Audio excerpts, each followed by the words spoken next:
I'm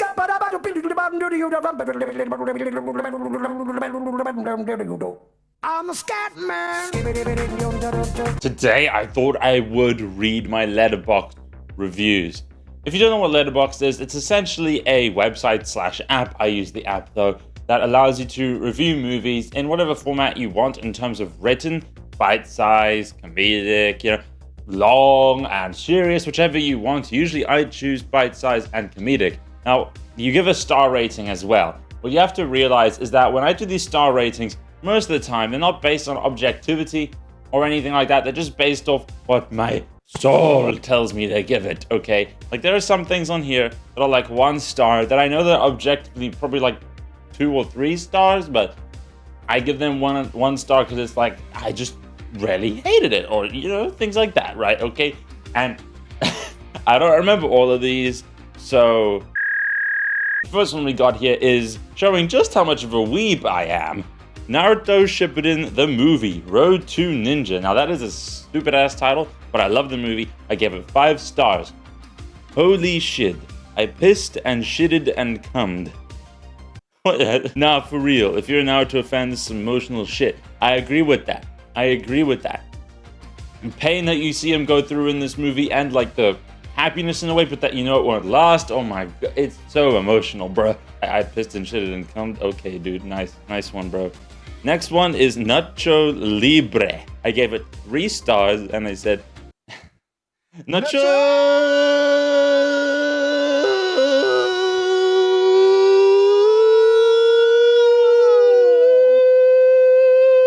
Libre.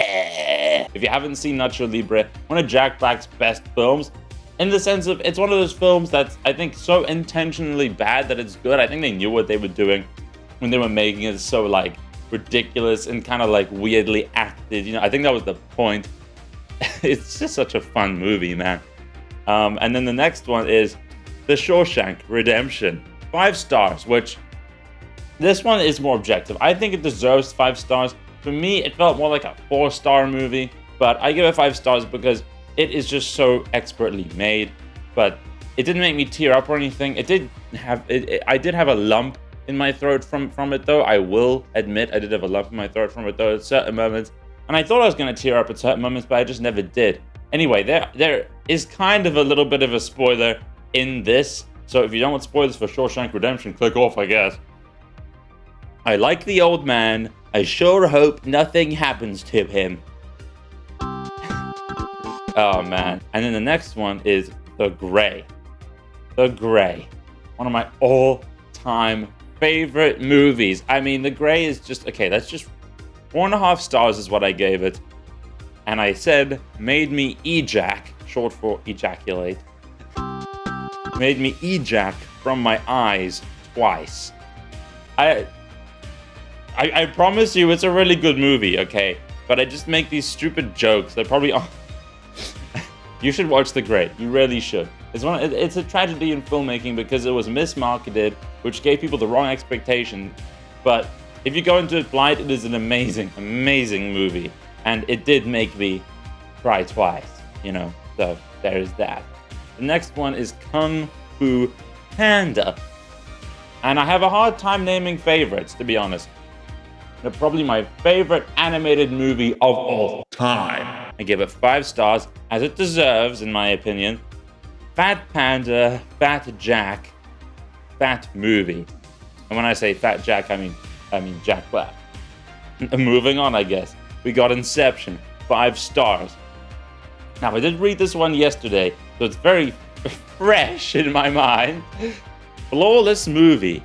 I mean, you get to see a woman commit suicide because she basically thinks she's in the Matrix. The next one is Bumblebee. I gave it 2.5 stars out of 5, so that's 5 out of 10. It wasn't a horrible movie, but I gotta say, it was so overrated. People were saying this was like, this is a scumbag or transformer. And yeah, it was better than Michael Bay's stuff in a lot of ways, but in a lot of ways it was not. I mean, okay, so this is what I said. Bumblebee acts like a scared kid for no reason when he's a warrior, which is so true. I get him being scared at first, like landing on the planet and everything, but he always is acting like this little kid, like, oh, don't touch me, little ant-sized human. It's like, yeah, maybe at first he'd think they're poison or something, but he's been there for years now. How is he scared? It just makes no sense to me. Anyway, carrying on. The main character survives a missile, yes, a missile, from a Transformer, by the way, from a Decepticon, a missile. She's hiding in a trash can, a metal trash can. A missile hits the trash can, and she just falls out of the trash can. Like I know this isn't supposed to be the most realistic movie ever, but I mean, I don't know, that just pulled me out of the movie. The same type of missile kills a Transformer, exactly. The same type of missile gets put into a Transformer's chest and blows them up. Bruh. This one was semi-serious, actually. I made some criticisms. Yeah. Hey. Next one is Rocky, 4.5 stars. I love this movie, man. It's one of those inspirational movies, and it's also surprisingly a very slow burn movie. And the reason why is because everything plays out so real time. You know, you get to see everything that Rocky does. Like for example, with the chugging down eggs thing, you know, he's just, you see him open the fridge, get the eggs, crack the eggs, close the fridge, put it in, you know, like it's, anyway, 4.5 stars. Hits me on a deep level. As hard as Stallone knocked out that one guy at the start, but someone called Ranton, kind of an inside joke, I'll admit, would rather watch Spider-Man Far From Home and give it as many stars as Parasite. And that is truth. Truth. That is truth, okay? He gave Spider-Man Far From Home as many stars as Parasite. Next one is Spider-Man Far From Home, incidentally enough. I give it 2.5 stars, 5 out of 10, okay. Watch this in quarantine. CGI Spider-Man suit was painfully obvious. It was. It really was. I mean, seriously. And the baffling thing is they had a normal suit that he wore, and then they just CGI'd over it. It's like, why? If you don't believe that, go look it up. Trust me, that's how it is. Hot Fuzz, 5 stars. Funny movie, well made, well acted, love it. Not enough pub crawling. That is the one flaw with it. Not enough pub crawling. That is because the next one is The World's End. This actually lines up really well. 3.5 stars, which I think it deserves. It was a fun movie, but, you know. I like the part where they had a pint. Just pretty much every part of the movie, okay? Number 5. Wait, not number 5. 5 stars. 5 stars for this one. I'm part Jewish, and I approve. I've been told I am. I don't even know if that's true. And the next one I'm going to get some heat for. I've been considering giving this movie another chance. The Hateful Eight. 1 star. First scene zooms on a totem pole for 20 minutes. It felt like. Couldn't be asked to finish after that. That's how I felt. What can I say? Moving on. Star Wars The Force Awakens. 1.5 stars, and all I said was wage gap. Wage gap. I mean, okay. Wonder Woman, 3.5 stars. I did like it a lot. Really fucking good. Until they gave a Greek god a fucking Dickens, Bo Bickens, hoity-toity little mustache. It's true. Why did they do that? Seriously. Next on the list, Captain Marvel. 1 star. A movie for female incels. Watch that movie and tell me that's not the case, though. Okay? Next one, Elita Battle Angel. Elita Battle Angel. Such a criminally underrated movie. People should have gone to see this instead of Captain Marvel. Okay?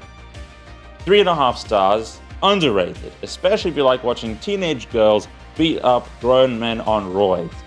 Which basically is what happened. But it makes more sense when you're watching the movie. Next one, 3 stars. RogueOne, a Star Wars story.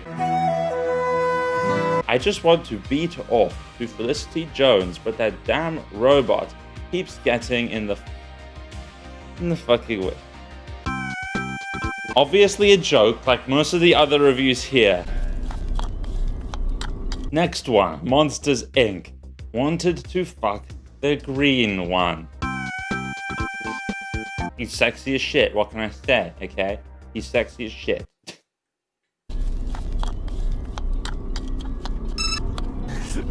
Star Wars Episode 3, Revenge of the Sith. I love Star Wars. I do love Star Wars. Eric Butts, anybody? Jar Jar brought out his 10-inch cock. Oh no! And I got hard. I did get hard, especially at that part. The next one, The Day Will Come, an amazing foreign film. For some reason, for English audiences, it was done as a 3-part series. Kind of weird. Could have just released the movie, but anyway. Amazing foreign film. It is. It is. That shows why Northern Europeans should never be parents. I stand by that statement. Star Wars The Last Jedi, 1 star. There. Need I say more? Joker, 5 stars. Good. Wait, I missed one completely. 1917. Oh, I watched that in IMAX last year. 5 stars. Deserves a 5 stars. Love the movie. The music was a surprising highlight, and while the story was simple, it was extremely emotional. Teared up at that movie, man.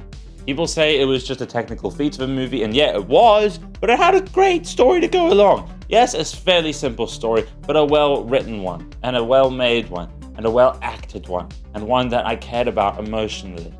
So what can I say? But that's all my Letterboxd reviews. This video has actually been kind of long. I didn't expect it to be this long, honestly. But what can I say? I enjoyed making this, guys. So thank you everybody for watching. I hope you enjoyed watching it as much as I've enjoyed making it. Put a link down below, Discord link down below.